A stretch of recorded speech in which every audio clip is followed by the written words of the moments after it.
Welcome to USA family blog. তো এই first ভিডিওটির মাধ্যমে আমাদের জার্নিটি শুরু করলাম। নতুন জার্নি, নতুন ফোন কিনে আনলাম। এই তো সকালে উঠেই শুরু করলাম। তো এখন সকালের নাস্তা করলাম। সকালের নাস্তার পর একটু কামরাঙ্গা কেটে এগুলো মাখাচ্ছি। তো একটু মরিচের গুঁড়ো, তারপর বাসায় তৈরি চটপটির মশলা আর একটু বিট লবণ দিয়ে দিলাম। তো এসব দিয়ে মাখিয়ে নিয়ে এখন আমি আমার শ্বশুর আব্বাকে খাওয়াচ্ছি। সে তো শরম পাচ্ছে, আসবে না ক্যামেরার সামনে। একটু প্রথম তো তাই। এই তো এখন আবার আমার হাজব্যান্ডকে খাইয়ে দিচ্ছি।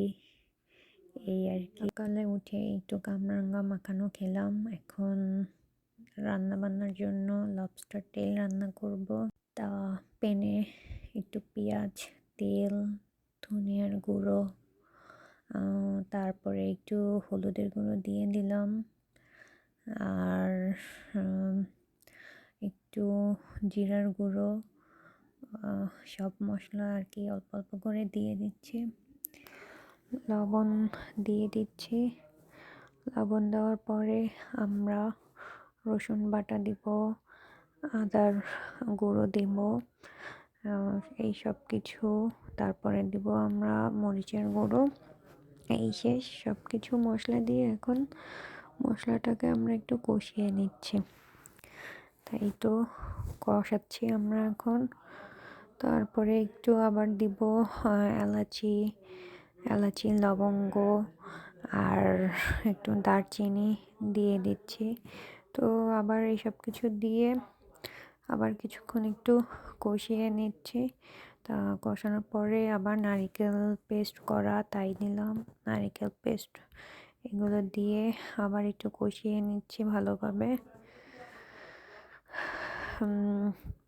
কষানোর পরে আমরা লবস্টারের তেলগুলো দিয়ে দিব এক একটা করে।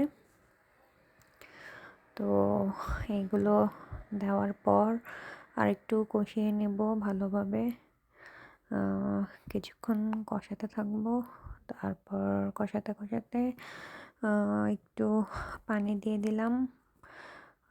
পানি দিয়ে একটু নাড়াচাড়া দিয়ে নিচ্ছি। তারপরে এটা ঢেকে দেব। তাই এই আর কি। ঢেকে দিয়ে কিছুক্ষণ অপেক্ষা করব।